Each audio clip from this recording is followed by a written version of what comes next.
Hello and welcome to the third and final match between Krogoth and MDoulos. I am MDoulos, the black player, the black crazy ant player in the bottom of the map cul-de-sac, and Krogoth, the blue fire ant player, in the top of the map cul-de-sac. Cul-de-sac because it looks like the cul-de-sac style neighborhood where you have a street coming in and then there's a roundabout or a little turnaround area at the end of the road in many neighborhoods, I assume, around the world. Anyway, so Krogoth is expanding to the left. I am expanding to the right as a crazy ant. This is the final match between us in the 1v1 December 2022 Ant War tournament. I've got all eco at this point. Krogoth has one soldier nest on the way. And yeah, I still haven't built any soldier nest. I am not aware of where he is at, but I believe I'm about to be aware of his position. So let's watch my camera for a minute here. So I killed that worm, giving me plus 10, and I think that's going to be my first soldier nest. Yeah, indeed it is. So I've got a worker nest going down, and let's see here. I believe there was a decisive moment here. I'm not sure why I did not keep going. I wonder if I saw his worker when I was coming in here. So Krogoth is building on the left still. He stopped expanding to the left. And, I don't know where he is because I am running my soldier over there to look for him. So, yes, at this point in the game, I don't know where Krogoth is. But I have decided that this is where I'm going to build my base, and it just so happens to be close to his starting position for 4. I'm curious why Krogoth only built 4 worker nests there at the starting position, rather than the standard 7 that you would get in 350 food start. But now at this point, I am fully aware that Krogoth does have nest right here, and that leads me to build a guard post just in case his base is a little larger, but it's not, so it's probably a waste of a guard post build there anyway. The guard post is going to protect the soldier nest, though, in case any soldiers run in there. These soldiers are burrowed, which allows me to pick off the remaining 2 nests after Krogoth's soldiers ran away. Krogoth's coming over here to pick off this nest. Let's see if I upgraded to Hidden Trail. I do not. That was a mistake on my part. It should have upgraded to Hidden Trail before it died. That means that the worker that was attached to that nest, which wasn't that worker, was somewhere here, and it was not removed from the game, it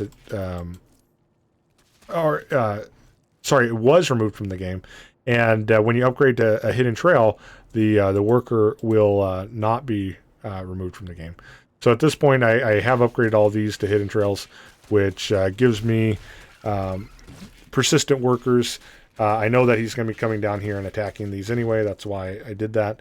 And I'm applying the pressure. I'm keeping him on his space up here now, doing my best to keep him from going and attacking those workers that I have down south. Because if he confines me to my one expansion in the top right, it's not going to be a good situation for me. I almost get that soldier nest, which would have been a good win. And I run in and I'm able to pick it off. That is a good win for me. I'm not sure how good of a trade that is. But yeah, losing 3, 4, 5 soldiers to pick off that one nest. Those 2, I guess, died for no reason. Those 3 died for no reason. But yeah, in general, that it was good to get that one particular soldier nest. Krogoth does have the harvester count advantage. He does have an economic advantage over me at this point, despite the fact that I expanded so much. For some reason, I pebbled this off, or he did. And let's take a look at upgrades here. I have the speed advantage. Krogoth is currently researching speed, so I do have the upgrade advantage at the moment. He is the fire ant, so he is able to upgrade faster than I am as the crazy ant. And let's see what we build here. Worker nest. So he's got storms being cast on the entrance, protecting his entrance workers from getting killed. These are my scouts, but he's got a scout following my scout to try to kill it whenever he gets the chance. But my scouts are there to kill his workers if I have soldiers there and available. Krogoth is pretty good about trying to kill enemy scouts if they are nearby. He usually has his scout chase them, and he just keeps attacking them whenever he sees them. So something I'm not actually very good at, so I do commend Krogoth for that, for trying to kill enemy scouts. So let's take a look at our different cams right now. I have pretty good map awareness. I'm all the way on the right side. I got a scout over there. I can see that worker going in there.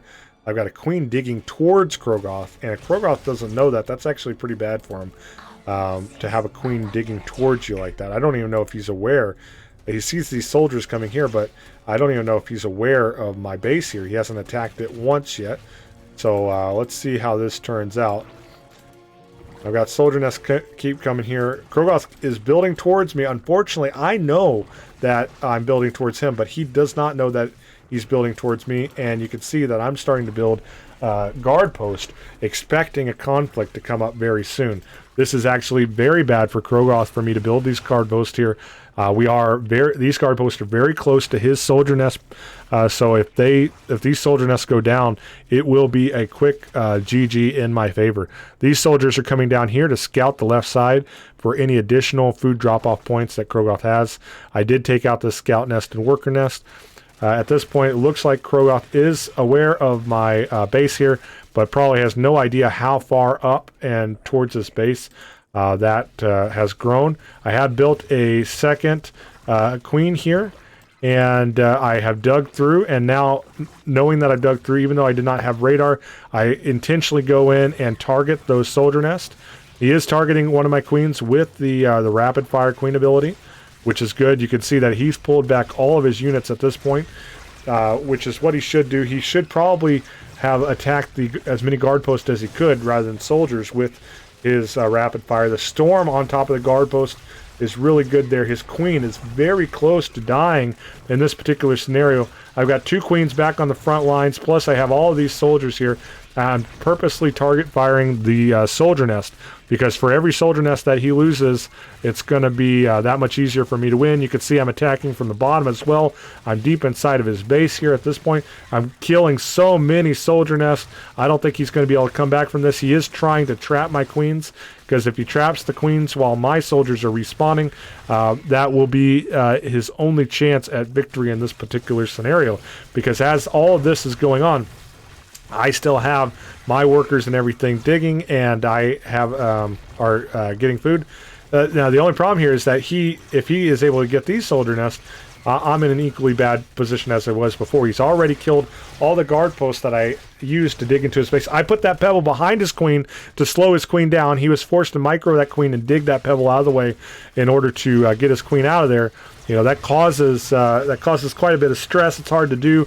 A lot of players will not notice that the pebble is behind their queen fast enough, and they will actually click into their base, and their queen will auto path through the enemy force in order to get to their base. So good for him for noticing that the pebble was there and digging it as quickly as possible. I now have 3 crazy ant queens. Crazy ants are allowed to build up to 3 crazy ant queens in standard play, 6 in double queen mode. As opposed to the other 3 ant races, which can only build. I blocked his queen again. He's digging it out, but you can see that my soldiers here, if only they would target fire that soldier nest, it would be a lot better for me. There they go. They target fire that soldier nest, and now I'm coming in from the right-hand side. It looks like it's going to be a GG. I don't think he's going to have anything that he can do to stop this particular push. This looks like it's going to be the push that wins the game. His queen does have half health. He does stop the push, and he is pushing back. I rebuild a 3rd queen. It looks like I had lost one there at that one point. He's got all his units surrounding his queen, trying to protect it. And he's blocked the entrance on the left-hand side to prevent my units from getting in through the bottom. That's a good play right there. If he's able somehow to get my queens, it could go very well for him. He's rebuilding his soldier nest. Probably not the best spot to rebuild his soldier nest. It probably would have been better to build soldier nest on the left-hand side. Guard post might have been better on the right-hand side, but this looks like the push that's definitely going to win. The queens are coming in on the bottom now to open up the other attack vector, make sure that we attack from the right and the bottom still. And yeah, this is it. That's the game. Krogoth is knocked out of the tournament, and I proceeded on. Um, that was quite interesting. One mistake I can see that I made is I had all this money saved up in the bank, and I was not spamming R enough. I could have had even more soldiers in the fray, and I did not. So that was a mistake I made. But in general, that was a very good game. If it were not for me digging in on Krogoth there, I think I probably would have lost it, just like I lost the last match there. So that's what I was talking about in the last match, that when you are playing on field or other maps like it, there's less opportunity for tricks and cheese and things like that. And technically, this sort of thing is kind of cheesy and like a trick to dig into the back of your opponent's base. It's skill. It's definitely skill. But it just some maps allow this whereas others don't. Anyway, that was a good game, and thanks for watching. Talk to you later.